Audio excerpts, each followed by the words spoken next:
Thank you very much. You guys are too kind. Good crowd this morning. So again, Ralph Cleveland, President and CEO for the American Association of Blacks in Energy. I'm here to explain why this is so critical and so important. A lot of times people don't want to know how of anything until you explain why. And Neel is going to load you up with a lot of great information as to the what and the how. But let's just talk about, I like talking stories. So if we look across the landscape here in the US, there are about 38 million households that are spending above the threshold for energy burden in their homes. And what that literally means is those homes are having to make decisions on a month-to-month, sometimes week-to-week basis as to whether or not they buy groceries, they leave their utilities on, or they spend money on medicine. And in those households, guess what? There are a lot of kids in those households as well. So it has a compounding effect, and I'll talk a little bit more about that. And then there are 18 million that are living in absolute energy poverty. And here's the other flip side of that as well. When we look at rentals, folks who are in rental properties, about 48 million of them live in units that are not energy efficient. And so how we think about energy usage and how we think about cost makes a big difference in people's lives. I'm going to play that scenario out just for you, and I encourage you to take a copy of the paper by the Progressive Policy Institute. I provided the forward, and here's kind of the gist of that forward. And that is, when you look across that landscape of who's experiencing energy, excess energy burden and energy poverty, as I've described, a lot of kids are in those homes. About 1/3 of the kids in K through 12 are in those homes. It's important to understand that because, let's play that scenario out just a bit. Those kids are in homes where if the utilities are off, that means they don't have internet. That means they can't do their homework. That means they're falling behind in their schoolwork. If the utilities are off, it means that they probably are making a decision as to whether to go to school that day, particularly if you're in middle school. How many of y'all remember being in middle school? If you don't have clean clothes to wear, you don't necessarily want to show up at school. You're living in a home and an environment where if they paid to keep the utilities on, now I'm showing up to school hungry because they made the trade-off of utility versus the groceries. Or if I'm a kid and I'm young, if I have asthma, maybe I don't have medicine that day because that was the trade-off that was made. Absenteeism in these homes is really high for these kids in terms of school. You can't learn if you can't show up to school. And so that's what I mean by there's a compounding effect that this has in our society that we're not necessarily aware of. And in those instances where the energy burden gets to be so high and the utilities get turned off, in a lot of instances, those families are having to relocate. The reason they're relocating is because they don't have the money to get the utilities turned back on in their name.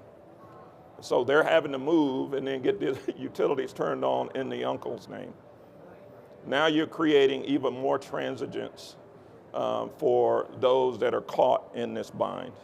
It's a domino effect. And again, a lot of times we lose sight of that domino effect. And so this is a critical issue, not just for today, but also for those of us that work in this industry. It's a critical issue for our workforce for tomorrow. And so I want to turn it to Neel and let him talk to you a little bit more about sort of the facts and the figures, sort of what's happening on the ground with this affordability issue. If we don't find pragmatic ways to address the issue, what will happen? So Neel. Oh, Ralph, thank you very much. Always just tremendous to hear you talk about this, and the knowledge you bring to this area is invaluable. So What we did at PPI, looking at how we got here, how these horrible stories arise from policymakers. The cost of energy has to be part of an environmental justice equation. And so we looked at kind of where these costs fall in communities that across the country. We're starting off with Congressional Black Caucus districts, looked at every single one of them, mapped them out, the energy burdens there, as well as the population distributions in those districts. And not surprisingly, a lot of those maps are exactly the same. So I'm going to run quickly through this in the interest of fielding some questions and having a conversation. I'm just going to run through these very briefly. If anybody wants to stop me, I'm happy to start a conversation anytime. Just to set the stage here, this is the progress we've made over the last 20 years in our fuel mix around the country. This represents a huge decrease in carbon emissions, just the switch from coal to natural gas, and renewables. And we see we've made a lot of progress, but we still have a lot of work to do. The story's not over. We can't assume that it is and operate in a policy world like it's already done. These are some figures on kind of racial disparity in income and net worth. And this net worth is particularly striking. This impacts families' abilities to take advantage of all the policy initiatives that have been undertaken to encourage people to buy a car, an electric car, put a new heat pump in their house, do all these capital investments. Black families don't have the net worth to do that, to make those investments. And we look at income, it's still striking the difference there, but the net worth is 8 times. It's kind of striking the inability of these communities to take advantage of all the policies that people are trying to push to rectify some of these problems.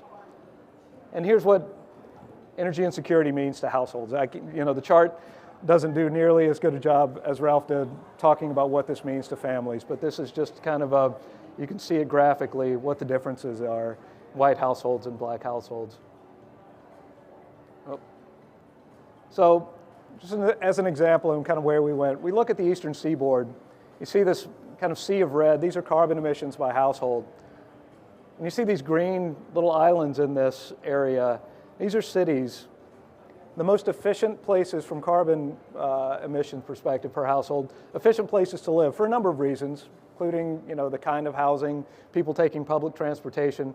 But this is, these are areas where people are living in the most efficient places. They also happen to be areas where we're asking the citizens to give the most, and it costs them the most. So we're looking at the most efficient places and putting a higher burden on those families in those communities. And here we see, we took Boston as a case study and what policies mean to cities. Boston arguably is where a lot of environmental activists, kind of fossil fuel abolitionists have had the most success. They've been able to kind of isolate the city from adequate supplies of natural gas and other clean energy from other areas, arguably for environmental purposes. But what that does is put communities at risk of the shocks of the international spot market because they can't get natural gas from just a few hundred miles away from Pennsylvania through New York to supply what they need. This means you see when Russia invaded Ukraine, what this did to already high prices for the citizens of Boston. And they're at risk of this anytime some international event happens because they import their natural gas. Their LNG comes from Trinidad and Tobago mostly, so they're on the spot market rather than pulling clean natural gas from just a few hundred miles away where we have domestic production. And here we see the maps that we've done in all these districts and cities. And you can see the energy burden there on the left. That's the percentage of income that people spend on energy costs. And then the percentage of black population on the right. And this map is consistent in many cities across the country where they're nearly the same map here. So we see what happens when we restrict supply into cities, what that means to the populations there, and you know, just the counterintuitive part here is that when you restrict supply like this, whether it's through, you know, protesting and tying up routine maintenance on a natural gas pipeline, it causes these cities to have to burn diesel fuel in their peaker plants, which causes local pollutants, which is a real environmental justice issue that we ought to be paying attention to. There's no environmental benefit to restricting natural gas supply generation into a city that's having trouble meeting its demand and having to bring gas in from overseas already. So this is a message we're taking to audiences on Capitol Hill. We're meeting with every Congressional Black Caucus member, a lot of senators that have Congressional Black Caucus districts in their state. It's a new message, and we're having a lot of success in open conversations about this issue in a lot of places that normally wouldn't be open to talking about increasing supply into their district. So we think this is a really important conversation to be having and encourage the industry to help us do this. So what we're doing here is recommendations we're making, permitting reform. I've heard it, I think, in every single thing that I've gone to here at CERAWeek, and probably will continue. We've got to build. We've got to build more, you know, more supply. We've got to build more transmission lines. We've got to make this easier. And this is not just for industry, it's for vulnerable communities around the country. And to that end, these vulnerable communities, even if we got everything we wanted to on permitting reform tomorrow, still need support. We have to insist on LIHEAP, weatherization. We've got to support these communities while we build things. It's crucial to building this coalition between the left and the right to get things done for the citizens of the U.S.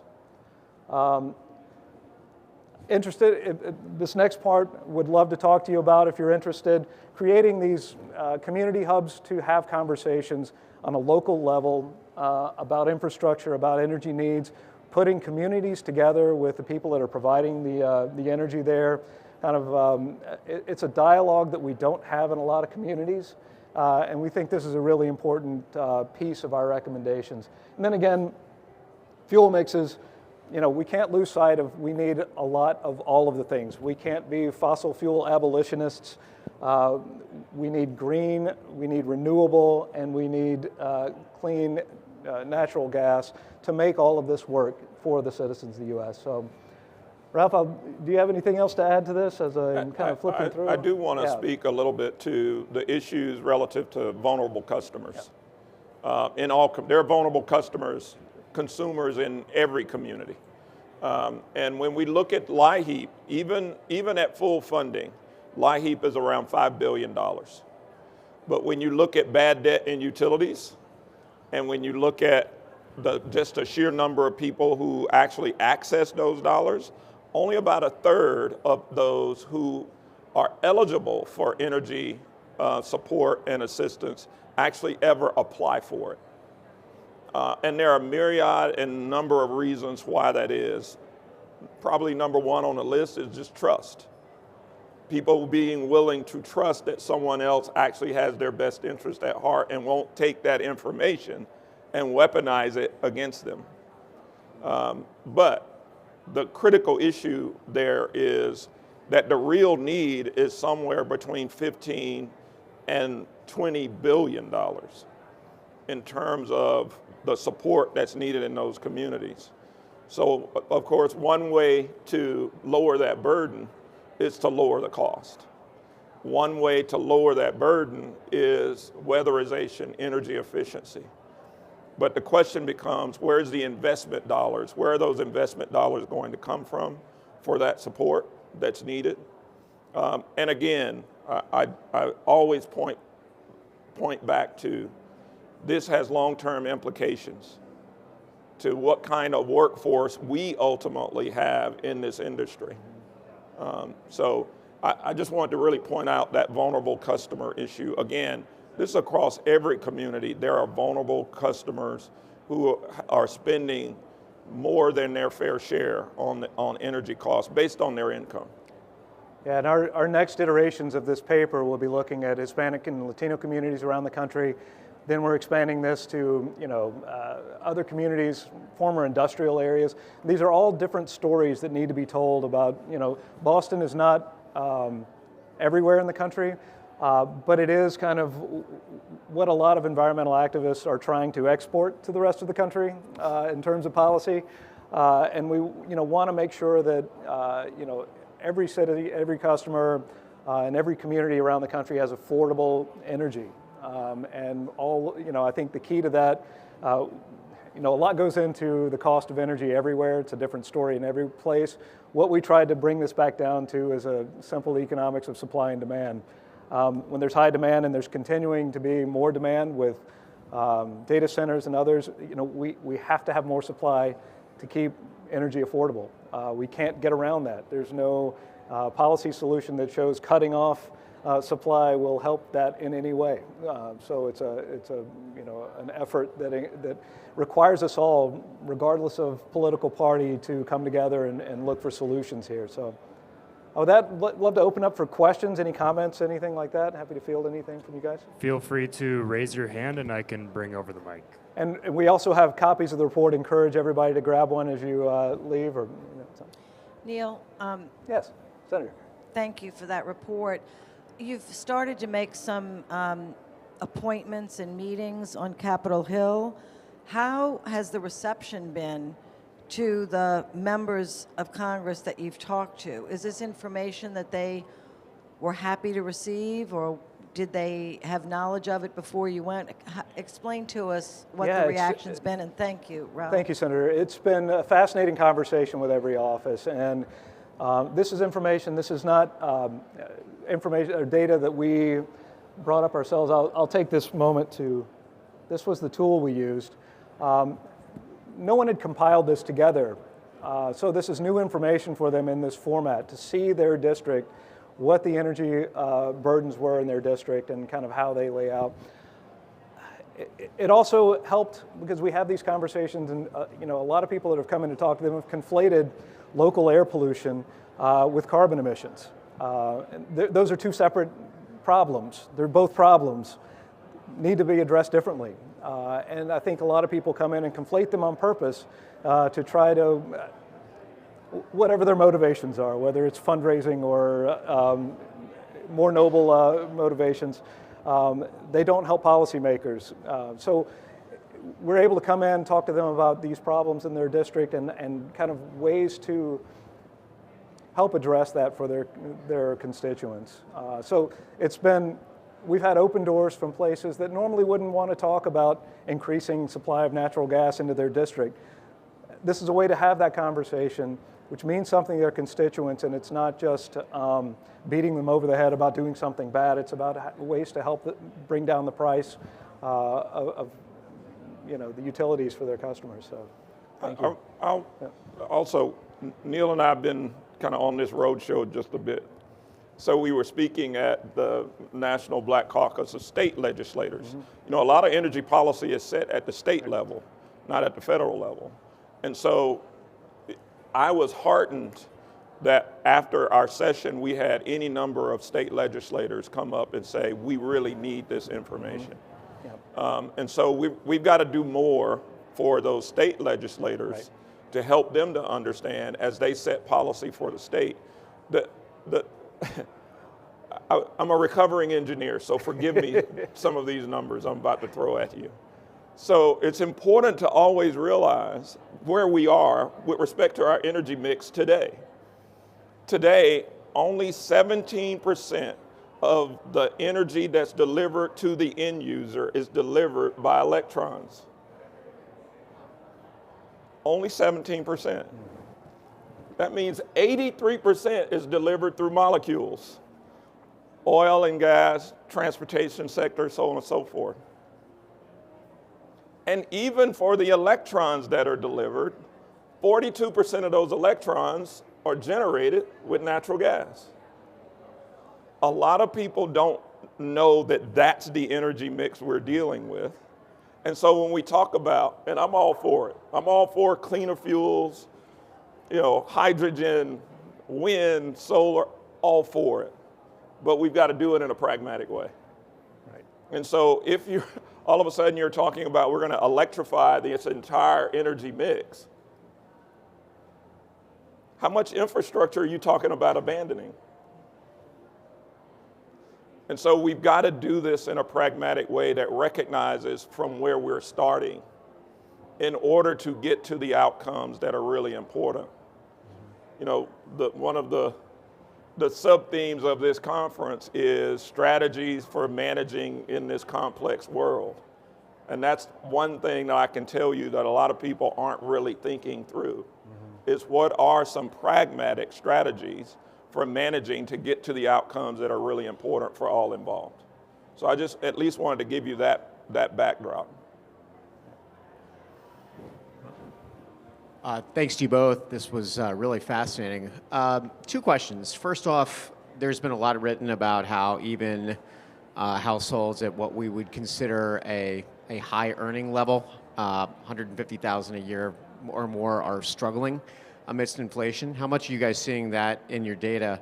And then second, in terms of, you said you were engaging Capitol Hill, how much are you guys engaging with local media, local, kind of the press on this? Because as a confessed PR guy, I think there's a really interesting narrative out there about, it has to be one way or the other. We either, we either have fossils or we have renewables. Right. And, all of the above is what people say when they don't want to fight with somebody else. But I think that there's also a real opportunity here to connect the two, right? A diversity of energy sources amidst the cost. So how much are you guys engaging on that level too? Yeah, it's funny. It's either you don't want to fight with anybody, or in our case, you want to fight with everybody, and that's kind of where we end up sometimes. We have been talking to, when we released this report, a lot of local media reached out.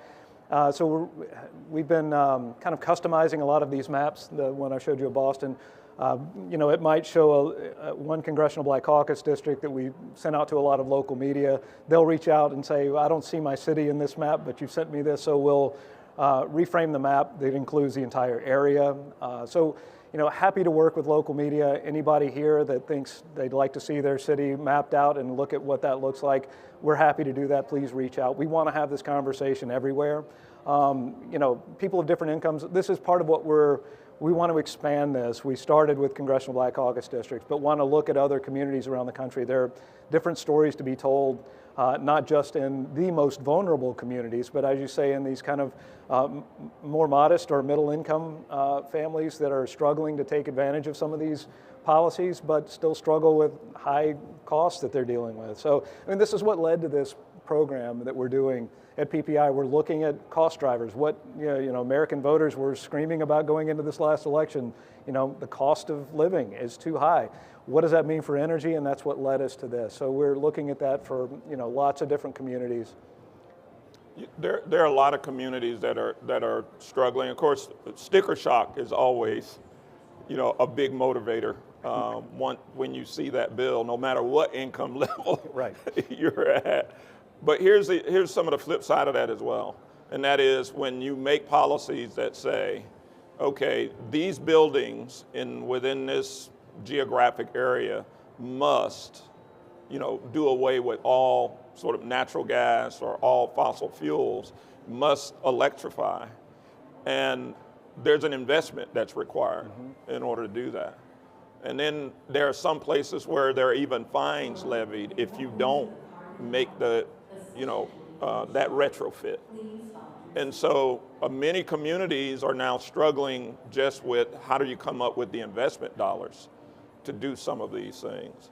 So again, there's an end state that we're all trying to get to, but we've got to be pragmatic about it and understand from where we're starting.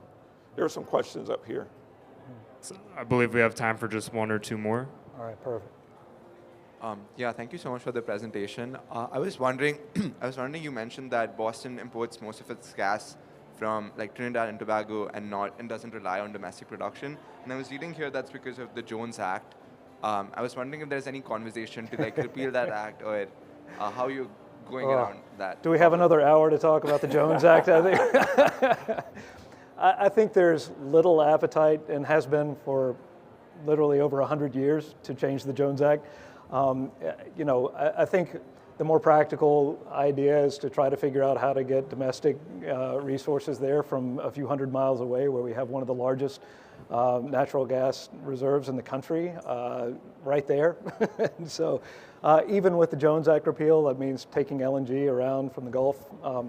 One solution, but there's been little progress from a lot smarter people than me trying to repeal the Jones Act in Washington, D.C. So I think, again, from a pragmatic perspective, how do we get, energy into cities, without reinventing the wheel sometimes, which I think might be easier than repealing the Jones Act. I don't know.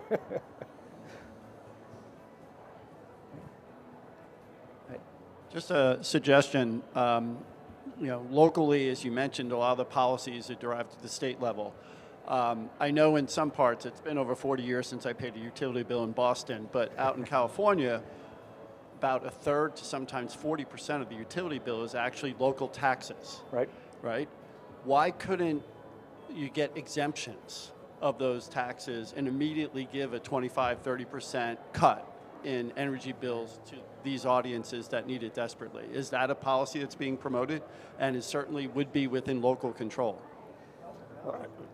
Jim, I agree. And I do think it's worth pursuing.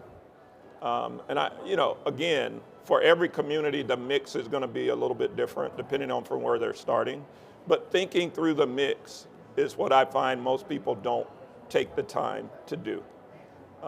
Understanding that with wind, with solar, those are intermittent sources of energy. You have to have something that can take the swing load. So in some instances, it might be battery storage. In some instances, it might be natural gas generation. But you have to have something in that mix that can take that swing.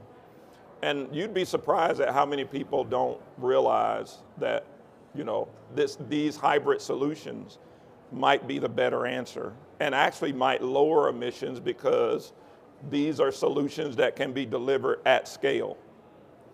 In so many instances, what I see happening, we come up with great solutions, but those solutions can't be delivered at scale to make the level of impact that's truly needed.